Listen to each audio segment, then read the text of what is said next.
Wir sind in der Zeit im Jahr, wo wir viel denken und dankbar sind. Das ist die letzte Woche, haben wir in unserer Kirche Ernst den Dank fast. Und dort kicken wir besonders nur ein paar Dinge von dankbar sein. Wir kicken nur den Psalm 66. Und das ist ein sehr schöner Psalm, der uns viele Dinge von dankbar sein.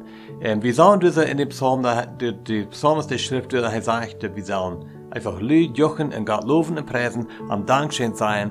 Und vielleicht bloß unüsagt, bloß wegen einfach Hand wie sollen. So, wir sollen Gott einfach dankbar sein, bloß wegen Gott ist.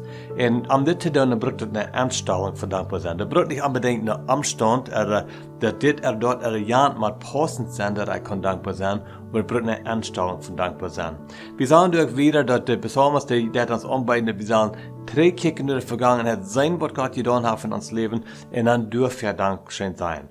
Aber verkehrt sind nicht alles gute Dinge. Ja, wie kann es sein, dass Gott hat wundervolle Dinge getan in uns Leben und du sei wie dankbar für. Aber dann sind die Dinge, die dann weh getan. Er sagt es sogar, dass Gott hat uns Dinge abgelegt, dass das schwere Dinge waren, das hat vielleicht weh getan. Und sogar für diese Dinge sei wie dankbar sein. Eines Leben, was wir können verlieren, ist, dass Gott hat uns zurückgebracht. Er wird uns durchführen. Er lässt uns nicht im Loch liegen. Er bringt uns was durch, dass wir einfach voll ableben haben. So wir haben gesagt, wir können zurückkicken in die Vergangenheit, die guten Dinge, die Dinge, die nicht haben, so schön gegangen, und einfach dankbar sein.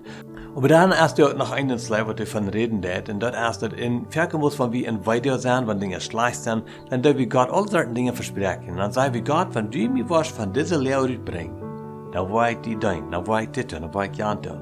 Und der Psalmist sagt, dass ein Weg von Dankschein sein, ein Weg von Dankbarkeit wesen, als dass die Dinge, die wir versprechen haben, die tun, die ausführen. Nicht die sein, wenn wir uns schlecht fühlen und dann nur das nehmen, das nicht tun. Aber in anderen, wie gesagt, wir sollen aufrichtig sein, und sogar, wenn wir eines Lernen versprechen, wenn wir in der Not wären, und nur sagen wir nicht in der Not, dann jankert uns das nicht zu tun, er sagt dann, dort zu wehen. Das ist ein Weichtum Gott ehren, ein Weichtum Gott Dankschein sein. Und dann zu lassen, dass das sehr ansporen, wir sollen nicht blöd sein, was Gott in uns Leben getan hat. Wir sollen einfach loben und preisen, wir sollen Gott Dankschein sein, wir sollen andere Menschen sein, was Gott für wundervolle Dinge in unser Leben getan hat. So, ich hoffe, dass du das hast. Ich hoffe, das ist eine Anspornung für dich, was Mut zu sprechen zu dir, um einfach zurückzukicken und sagen, was hat Gott in meinem Leben getan? Ich will am Dankschein sein. Aber nicht bloß dort. Aber dann auch andere Menschen sein, wovon schöner Gott wir haben. Ich bin Henry Bergkap für die Karte Andachten.